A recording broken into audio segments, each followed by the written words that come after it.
যথাসময়ে সংস্কার ও দ্রুত নির্বাচনের দাবিতে দক্ষিণ কেরানীগঞ্জের চুনকুটিয়া বালিকা উচ্চ বিদ্যালয় মাঠে সমাবেশ করছে বিএনপি। এই মুহূর্তে সেখানে আছেন রিপোর্টার আহমেদ সালেহিন। সরাসরি যাচ্ছি তার কাছে। যথাসময়ে সংস্কার এবং দ্রুত সময়ের মধ্যে নির্বাচনের দাবিতে আজকে দক্ষিণ কেরানীগঞ্জে অর্থাৎ সুভদ্রা ইউনিয়ন যে এলাকাটি রয়েছে সেখানে চুনকুটিয়া উচ্চ বিদ্যালয় বা উচ্চ বালিকা বিদ্যালয় মাঠে সমাবেশ করছে বিএনপি।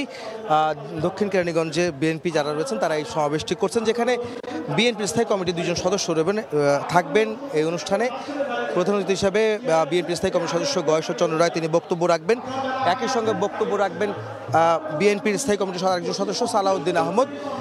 আর এখানে নির্বাচনের দাবিতে মূলত আজকের এই সমাবেশটি অনুষ্ঠিত হচ্ছে এবং দ্রুত সময়ের মধ্যে যেন সংস্কারগুলি শেষ করে একটি জাতীয় নির্বাচন আয়োজন করা যায়, যে নির্বাচনের মাধ্যমে জনগণ তাদের ভোটাধিকার প্রয়োগ করতে পারে, সেই দাবিটি কিন্তু তোলা হচ্ছে এই সমাবেশের মাধ্যমে। এবং সমাবেশটি দুপুর 2টায় শুরু হওয়ার কথা থাকলেও লোকজন ইতিমধ্যে কিছু মানুষ এসেছেন, এখানকার নেতাকর্মী যারা রয়েছেন এই অঞ্চলের, এই কেরানীগঞ্জ দক্ষিণ কেরানীগঞ্জের সবাই কিন্তু মোটামুটি আসতে শুরু করেছেন।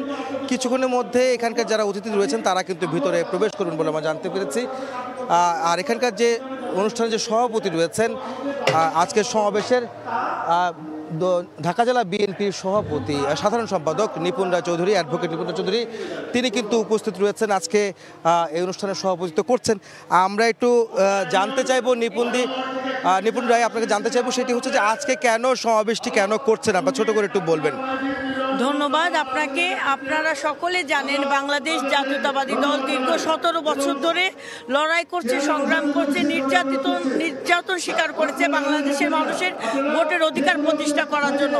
আমরা গণতন্ত্রকে বিশ্বাস করি বলে আমরা নির্বাচন চাই, কারণ নির্বাচনই হচ্ছে গণতন্ত্র ত্বরান্বিত করার একটা প্রথম ধাপ।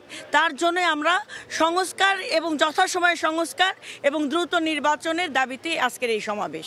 ধন্যবাদ।